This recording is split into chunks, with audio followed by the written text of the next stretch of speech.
ഹൈക്കുട്ടേരിയൊക്കെ ഉണ്ടോ മംഗോസ്റ്റീൻ. സാധാരണ മംഗോസ്റ്റീൻ ഇതിലൊക്കെ വലിപ്പം ഉണ്ടാവും, പക്ഷേ ഇത് കാലാവധിയൊക്കെ കഴിഞ്ഞ് ചെറുതാണ്, തിരിവുകളാണ്. ലാസ്റ്റ് ആകുമ്പോൾ ഇങ്ങനെ ഉണ്ടാവുള്ളൂ. ഉണ്ടോ? അപ്പോൾ ജോലി കഴിഞ്ഞ് വന്നിട്ട് മംഗോസ്റ്റീൻ രണ്ടതിന്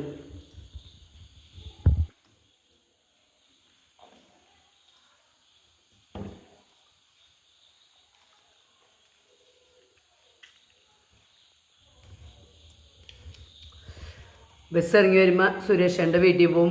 ഒരു കുറേ തിന്നും, ബാക്കിയുള്ളത് കുറച്ച് ഇങ്ങോട്ട് കൊണ്ടുവരും. ഉണ്ടാവും ശിശുക്കളാണ്, ശിശുക്കൾ.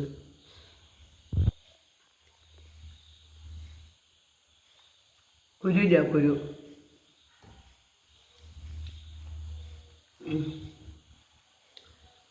പുതിയ നമ്പറിട്ട് കാപ്പി. ഇതാണ് പകുതി അങ്ങോട്ട് തിന്നും, പകുതി എൻ്റെ മോനുള്ളത്.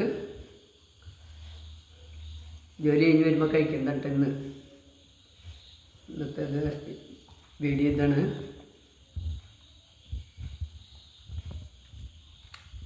നമുക്ക് കുറേ കിട്ടും മംഗോസ്റ്റീൻ.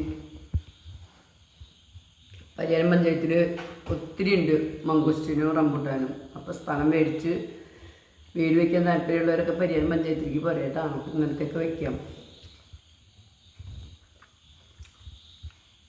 കഴിഞ്ഞൊരു വീഡിയോയിൽ പറയണ്ടായി, ഞങ്ങൾക്കിത് തിന്നാൻ കിട്ടാനുള്ള, പിന്നെ എങ്ങനെ ചേച്ചി അച്ചാറുണ്ടാക്കണേ, കറി വയ്ക്കണേ.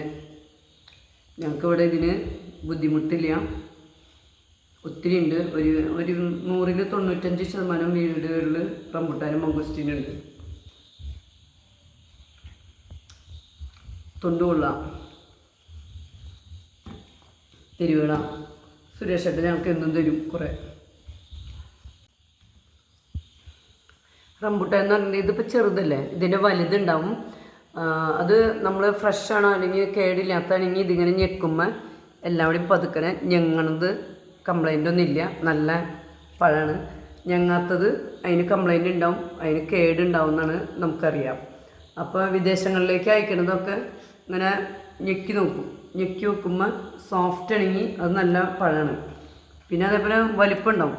നല്ല മഴയാണെങ്കിൽ ഇതിൻ്റെ ഉള്ളിൽ ഇതൊക്കെ ഡബിളായിട്ട് വീർത്തിരിക്കും വെള്ളം കുടിച്ച്. ഇപ്പം കുഴപ്പമില്ല, മഴയൊക്കെ ഒന്ന് കുറഞ്ഞ കാരണം നല്ല മധുരമൊക്കെ ഉണ്ട്, നല്ല ടേസ്റ്റൊക്കെ ഉണ്ട്. ഇതിന് മധുരമൊന്നും കുറയില്ല. അതേപോലെ എല്ലാത്തിലും കായ ഉണ്ടായിന്ന് വരില്ല, ഒരു കായ അങ്ങനെ ഉണ്ടാവുള്ളൂ.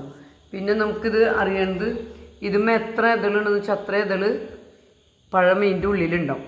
ഇവിടെ ഈ പഴത്തിൻ്റെ ഉള്ളിൽ എത്ര എതിർപ്പ് ഉണ്ടെന്ന് വെച്ചാൽ ആ എതിർപ്പ് നമുക്കിത് ഇതിൻ്റെ ഫ്രണ്ടിൽ തന്നെ കണ്ട, ഫ്രണ്ടിൽ തന്നെ കാണാൻ പറ്റും. അപ്പോൾ അത്രയും പഴം അതിൻ്റെ ഉള്ളിൽ കുരുക്കളുണ്ടാവും.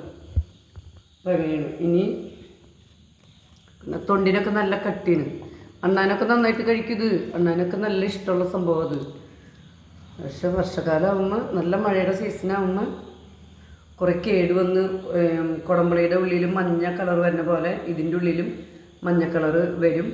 അപ്പോൾ നമ്മളത് അങ്ങനത്തെ തിന്നില്ല. അങ്ങനത്തെയൊക്കെ കുരു എടുത്ത് എന്താ പറയുക, ചെടികൾ ബഡിൻ്റെ ഇത് കൊടുക്കുന്ന ഭാഗത്തേക്ക് അവർ വന്ന് ഒരു തൈക്ക് 10 രൂപ വെച്ച് തൈ ഇവിടുന്ന് കൊണ്ടുപോകും നഴ്സറിയിലേക്ക്. അങ്ങനെയാണ് അവിടെ വളർത്തി വലുതാക്കിയിട്ടാണ് ഒരു കടയ്ക്ക് 300 രൂപ 250 രൂപ വീതം മേടിക്കണത്. അതിന് തിരിവ് കുരുക്കളൊക്കെ പാവാനിടും.